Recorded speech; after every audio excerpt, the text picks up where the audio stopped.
we are seeing a lot of uh, companies cutting down their DEI, which is diversity, equality, and inclusion programs after the recent elections in the United States, and it's worrying.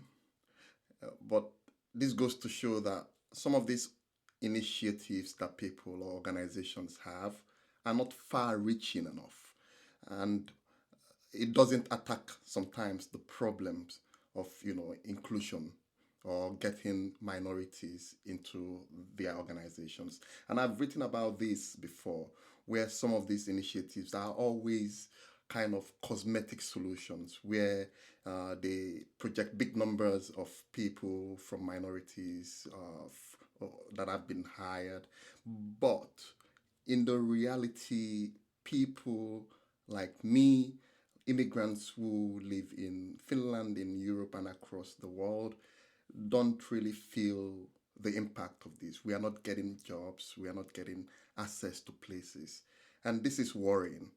So I want to highlight some of what uh, these changes would mean for immigrants, particularly. Uh, it means basically we would have limited access to get jobs in most big corporations, especially when the focus is on not on getting people who are qualified but have different background from or different orientation. That's worrying. So what does this mean for us? It means basically we have to up our game. And why do I say this? I've noticed quite a lot that in the immigrant community, especially in our African immigrant communities, there is always this lack of cohesion, lack of collaboration. Uh, I want to highlight the power of collaboration in moving agendas, in moving economic growth, in helping ourselves rise. And I would highlight that with a very classic example. Not a lot of people might know this example unless you live in the Helsinki region. In the east of Helsinki, there's a place we call a shopping mall called Puhos. And I could remember, say, 10, 15 years back, that complex was quite empty. The property was, empty, didn't have a lot of shops. Not until the war in Syria and when a lot of Syrian refugees came into Finland, that place had a huge turnaround. We found that shops started becoming they sold food items in those shops, and what we saw that there are many immigrants from that background that actually started owning food shops there, and all of a sudden it became a very diverse place to get any kind of food you want, international food. And uh, it only started because people saw the need to pool forces together, that they understood the power of collaborating for economic growth. And this is something that we need to learn, especially in the immigrant community, in the African immigrant community, where we need to do a lot of work towards working together, collaborating, and also at the same time looking to build the value that each of us bring. We can't do it alone. And this is where I always say we need to see ways to tap into the value that others bring.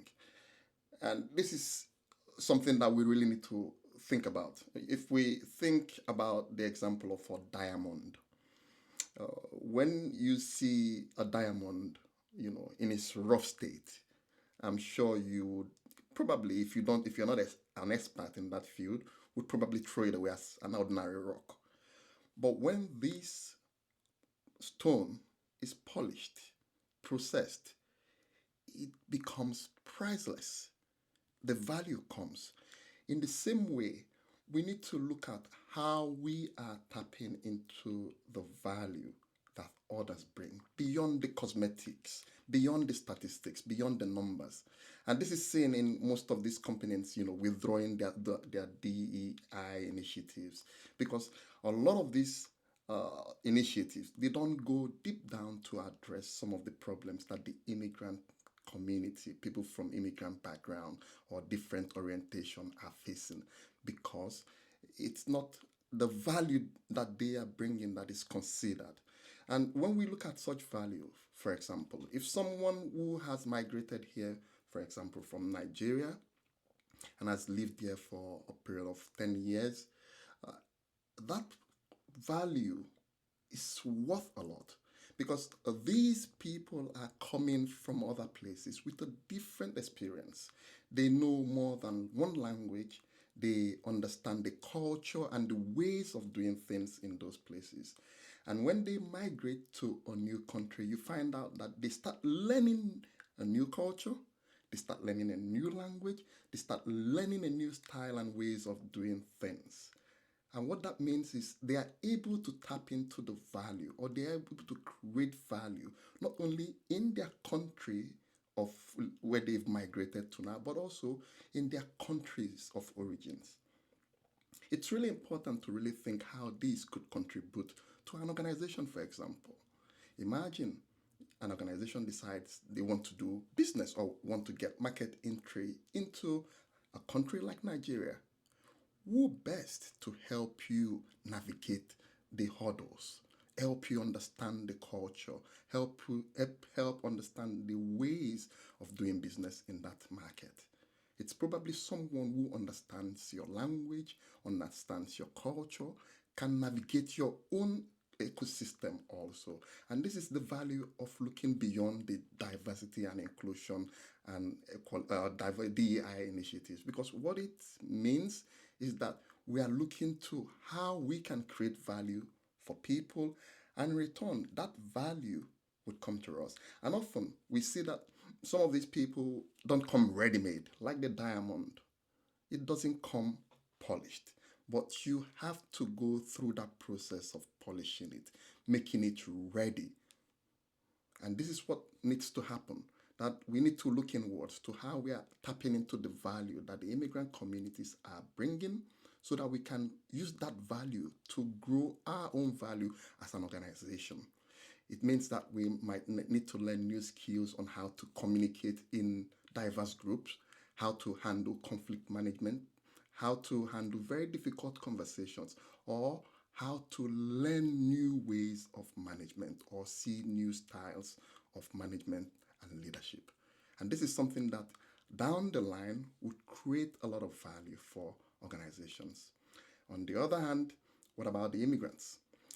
Immigrants need to do more to work together, because working together would pull forces in making things happen fast. And this is something that we need to also do in terms of looking back home at times, where we need to also cultivate, networks. We have to build our standings also in our countries, so that we are able to leverage that opportunity when it comes. I know this is not an easy process to implement, but the idea is when we start thinking beyond the cosmetic initiatives and think about the value that people can bring and see ways that we can polish them like diamonds, in the end, everyone wins. So let's see ways that we can start learning new skills of interactions, new skills of communicating with people, and actually build an inclusive and more equitable society.